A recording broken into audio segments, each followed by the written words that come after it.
Would it be helpful to know if your billing rates of your fellow private practitioners have increased or decreased in the last 5 years? What about items that you normally charge a flat fee for?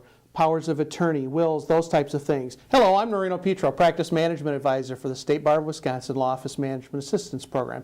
And I'm here to talk to you today about the 2013 Economics of Law Practice Survey that was conducted by the State Bar. This is a survey designed to reflect the economics of law practice in Wisconsin, not only for private practitioners, but in-house and corporate counsel, as well as government associated attorneys and administrative law judges. You know, you may be asking yourself, well, why do I care about the economics of law practice in Wisconsin? What good does it do for me or my practice if I'm a private practitioner?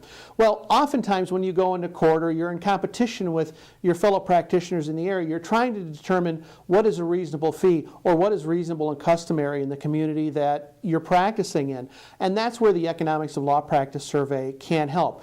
We detail in the aggregate hourly rates based on location in the state and years of experience. We detail average fees for certain items that you may prepare at a flat fee, such as a will, a power of attorney, a deed, or a directive to a physician. So this gives you information that you can use in determining whether or not your fees are reasonable in the community and whether you're competitively priced with your competition. Our last survey was in 2008, so it's been about 5 years.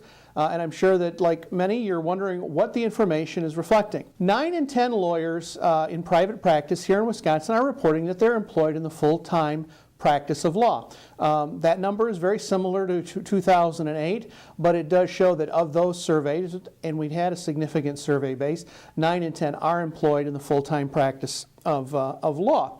Interestingly enough, the hours worked for private practitioners per week has increased to 47 hours from 42 hours. Now, we have to take this with just a grain of salt because we did add an additional category for areas of practice this year. Statistically, there hasn't been a significant increase when that's taken into account. It still looks like the average is 42 hours of billable work a week. In 2008, the amount of fees that were written off as uncollected were at 13%, and in 2013, using information that was gathered through the end of 2012, that number has decreased to 7%. So that's a move in the right direction for most lawyers. I think that's an indication of an effort by Wisconsin lawyers to stay on top of their billings, which is a best practice, and reduce the amount of uncollectible fees. Interestingly enough, the revenue per attorney in the private practice has not changed significantly from 2008 to 2013. Now, that's despite the fact that billing rates for a number of flat fee services, such as powers of attorney and wills, have actually gone up 15% or more between 2008 and 2013. And I think that may be due to increased costs of overhead that we're experiencing in our economy. Hourly rates for lawyers have gone up that are associates in private practice. Before, in 2008, the average for an attorney, an associate with no experience, was $144. And 2013, it's coming in at $166. For someone with 1 to 4 years of experience, in 2008, that average was $154, and in 2013, $182.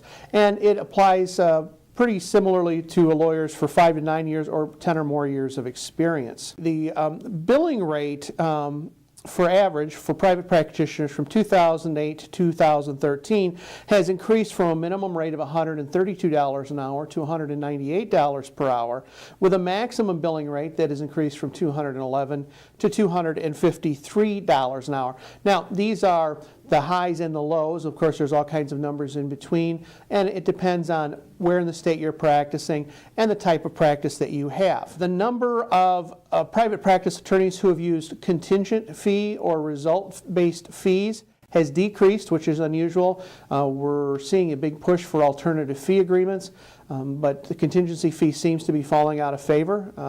And the top practice areas have not changed significantly between 2008 and 2013. It's still contracts, criminal law, estate planning, family and general practice, etc., are still in the top 10 areas of practice. I think one thing that the 2013 Economics of Law Practice Survey shows is that while the economy has been down, overall the profession, the legal profession in Wisconsin, has not taken a step backwards. At a minimum, we're maintaining the status quo for billing and revenue generation, and in some instances, we're actually seeing some increases. It may not be as much as if the economy was doing better, but we are seeing some upward trends on billable rates and charges to help our lawyers maintain their practices in these very challenging times. This report reflects a lot of hard work by staff and volunteers who were asked to vet the questions, as well as for those members of the State Bar of Wisconsin who responded and took the time to respond